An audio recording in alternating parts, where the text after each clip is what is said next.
A three-state sweep by the DEA leads to the arrest of 51 people with ties to a Mexican drug cartel.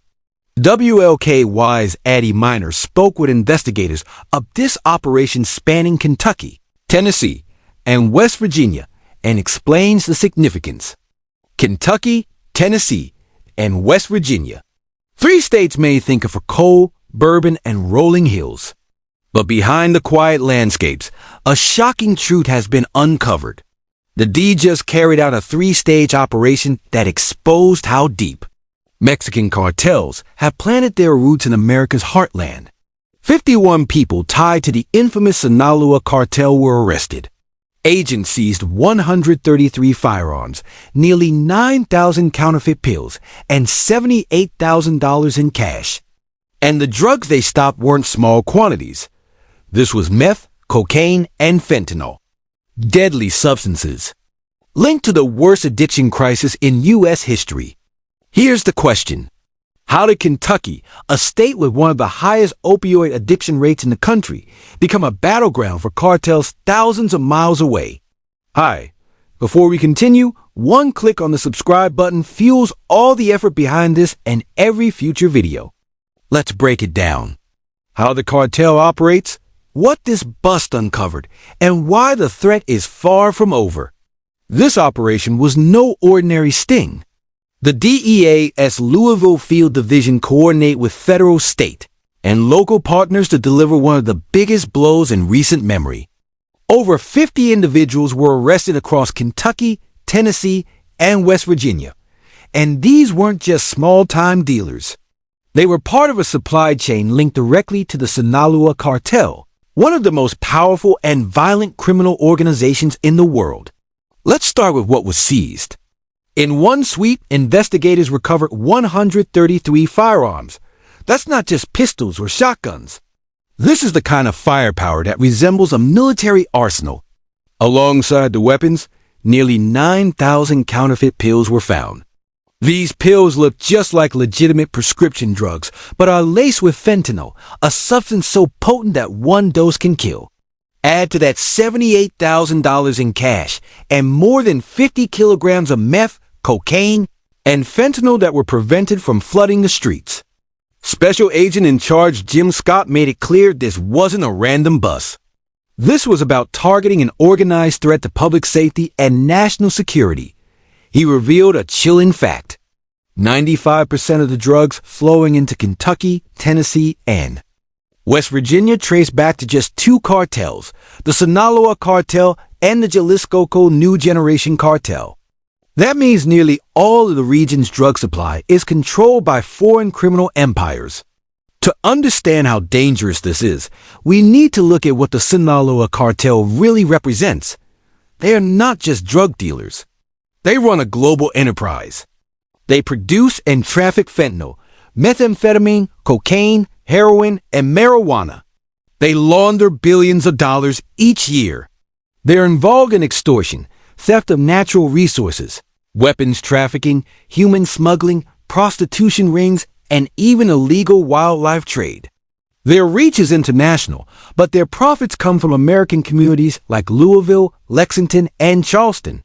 Now, why Kentucky? On the surface, it doesn't seem like the obvious choice for an international cartel, but dig deeper and it becomes clear. Kentucky is battling one of the worst opioid crises in the nation. More than 2.5% of residents aged 12 or older suffer from opioid use disorder. In raw numbers, that's tens of thousands of people. Between 2022 and 2024, overdose deaths killed thousands of Kentuckians. In 2022, there were 2,135 deaths. In 2023, it dropped slightly to 1,984. In 2024, the number was still devastating, 1,410 lives lost. These numbers show a crisis that hasn't gone away, even as programs like wider naloxone distribution and better overdose education help save some lives. Ben Mudd from the Kentucky Pharmacists Association explained why deaths might be declining, but addiction isn't. Naloxone is saving people in the moment, but it's not curing the underlying dependence. Families are still broken, lives still at risk, and cartels are capitalizing on that vulnerability. And the drugs themselves are changing.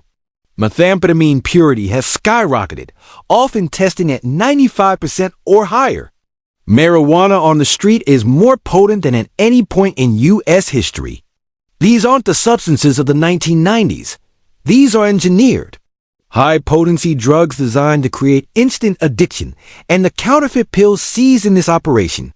They look like Adderall or Percocet, but are laced with fentanyl. For young people ordering pills online or buying them from a friend, one mistake could mean death. The arrests from this sweep covered a wide range of suspects. Some were street-level dealers in rural towns. Others were the key players moving drugs across state lines. Agent Scott confirmed that this is just the beginning. More arrests are coming as investigators continue to map out the cartel's networks. His words made it clear the DEA is chasing the biggest fish. Not just the visible dealers, but the organizers who bring the poison from hub cities into small communities. But there's another layer of danger. As law enforcement scores victories, the cartels are adapting. Scott and other agents admitted that synthetic drugs are spreading faster, becoming cheaper, more potent, and easier to distribute. Even when thousands of pills or kilos are seized, more is already on the way. Cartels are not slowing down. They're innovating. For Kentucky, Tennessee, and West Virginia, the human cost is staggering. Families are burying loved ones at alarming rates. Children are growing up in homes ravaged by addiction. Rural hospitals are overwhelmed by overdoses, and cartels don't care. To them, every addict is a paying customer.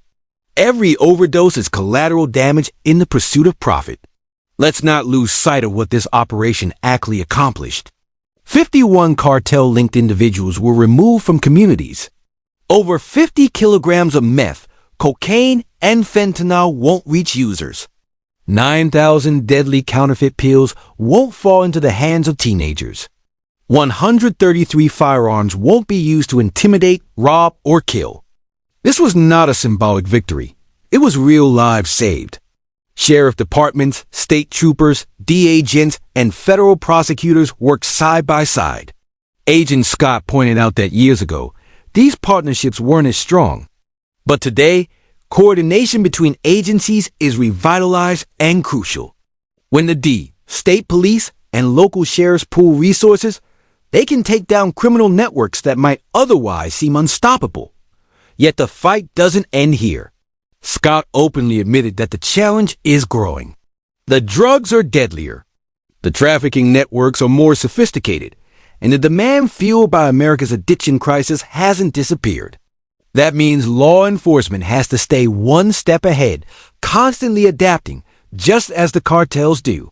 This case also highlights something larger about cartel strategy. The Sinaloa cartel isn't only focused on border states like Texas, Arizona, or California. They've built roots deep into America. By using Kentucky and surrounding states, they tap into vulnerable populations with high addiction rates while staying far from the heavily monitored southern border. It's a strategy that makes the heartland a prime target. And for communities already struggling with poverty and limited health care, the cartel's grip feels almost unshakable. But this bust proves otherwise. Law enforcement can and will push back. The message from Agent Scott was unambiguous.